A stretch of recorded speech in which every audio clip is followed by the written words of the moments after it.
The question is that this bill be now read a second time, and I call the member for Fremantle.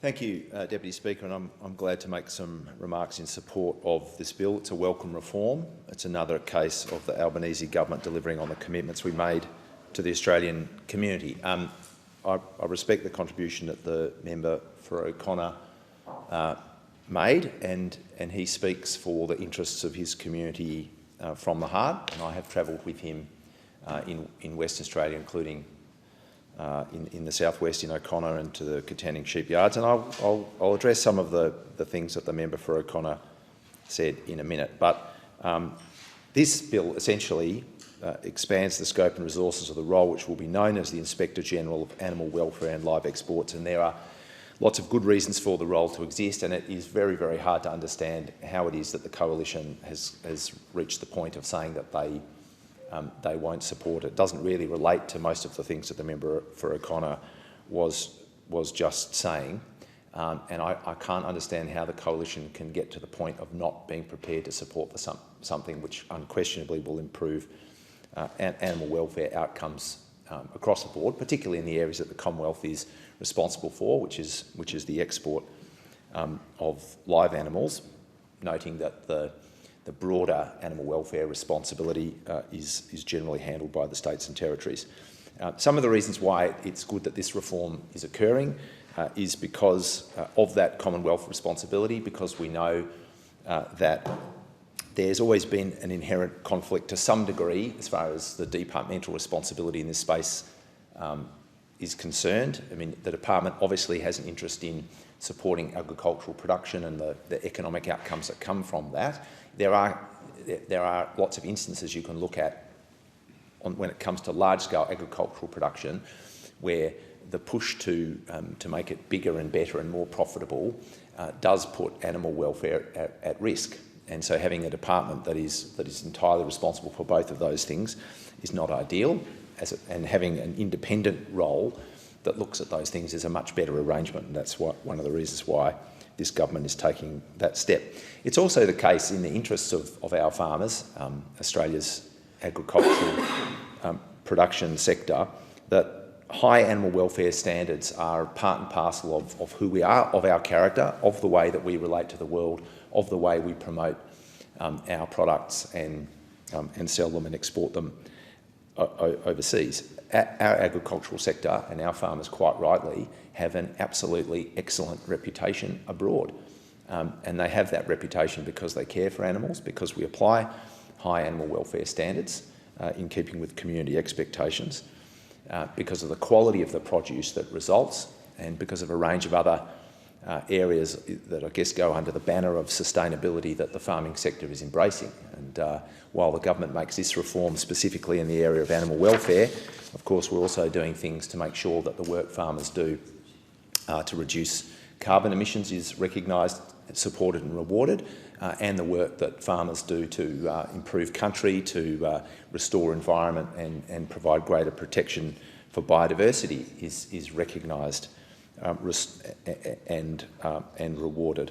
But it's certainly the case that live animal export brings with it some particular risks, and it's appropriate that we have the proper oversight mechanisms and regulatory arrangements to guard against those risks. We haven't always been prepared to acknowledge that fact. Unfortunately, those opposite have almost always preferred to be in denial of the reality of the live animal export trade, and sometimes to indulge in a kind of form of willful blindness, and in some cases to be apologists for things for which there should be no apology.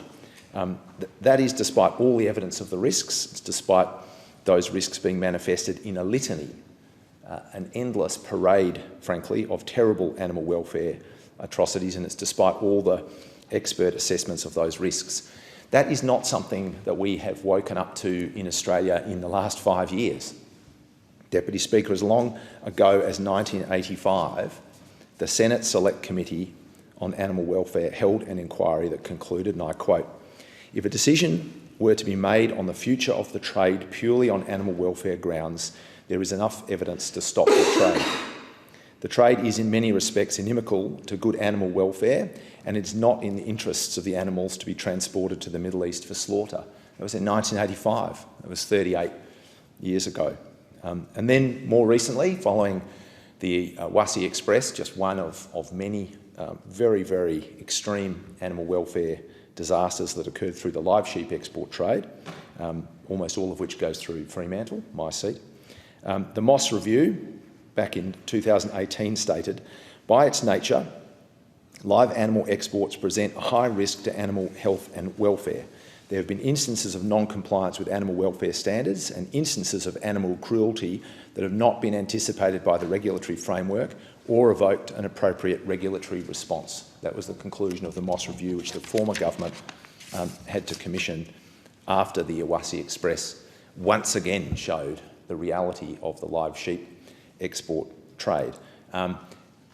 Frankly, on that basis, I was quite surprised to see the Shadow Minister for Agriculture, the Leader of the Nationals, get up and say that the Coalition will not be supporting this sensible change to improve animal welfare protections. But maybe I shouldn't have been, and maybe I have too much optimism about the potential for people to learn and change. I guess what surprised me is that the member for Maranoa, the Leader of the Nationals and the Shadow Minister for Agriculture, has every reason to understand the depth of the animal welfare regulatory failures that existed in the past, existed under his watch, and every reason to understand why making some changes to those arrangements are absolutely required. The former Labor government saw that pretty clearly, took steps to put an independent inspector of live animal exports in place towards the end of that government. It was one of the first things that the former coalition government decided to junk when it came to power, and then of course 5 or 6 years later and a few more disasters later and a few more tens of thousands of mistreated sheep later and hundreds of terrible voyages later, after the Moss Review and various other things, they had to put an Inspector General of live animal exports back in place, but a relatively under-resourced, weak form of that office, and that's what this bill seeks to correct.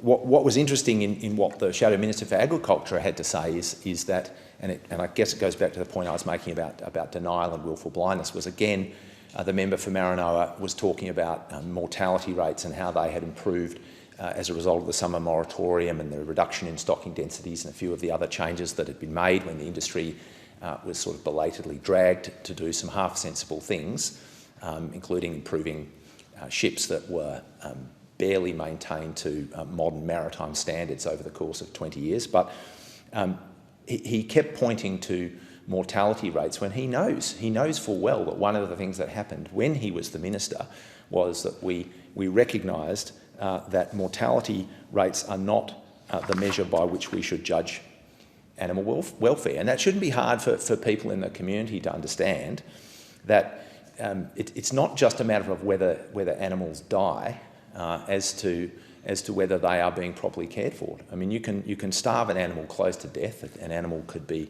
subject to extreme heat or extreme cold, various other kinds of mistreatment, still live. That doesn't make that treatment acceptable. And the reality is that the assessment we now use is a heat stress measure, and there is lots and lots of evidence that almost every voyage that occurs involving live sheep to the Middle East involves unacceptable heat stress.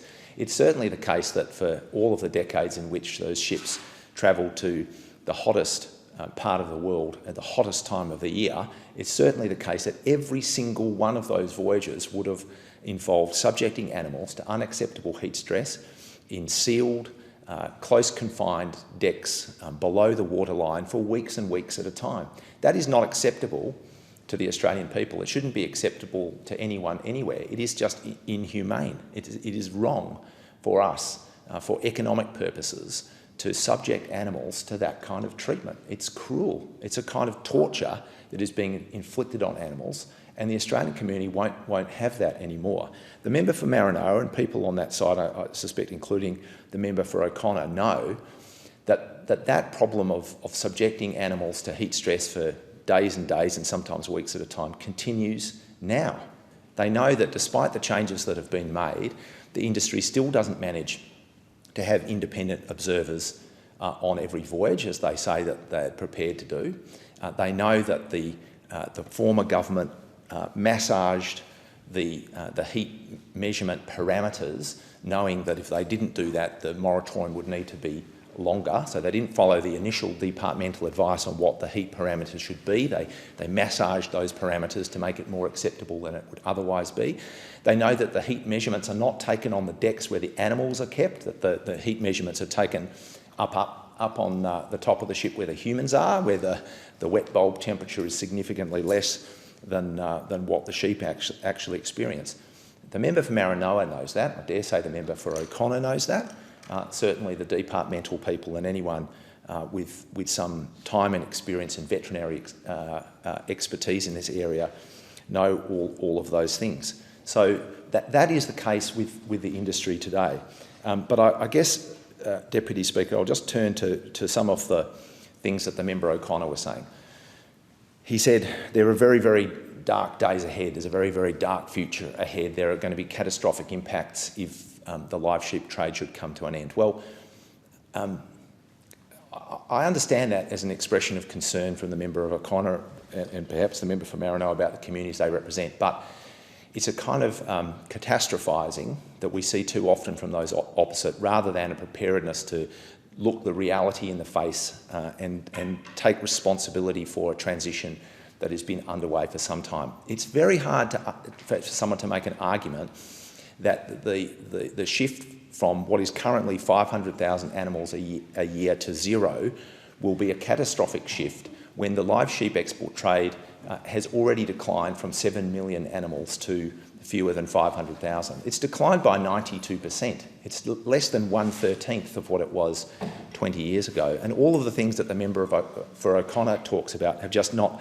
happened. People talk about how the sheep flock will be dramatically reduced. Well, Deputy Speaker, in 2010-11, the Western Australian sheep flock was 13.7 million animals, and at that stage, we were exporting more than 3 million live sheep annually.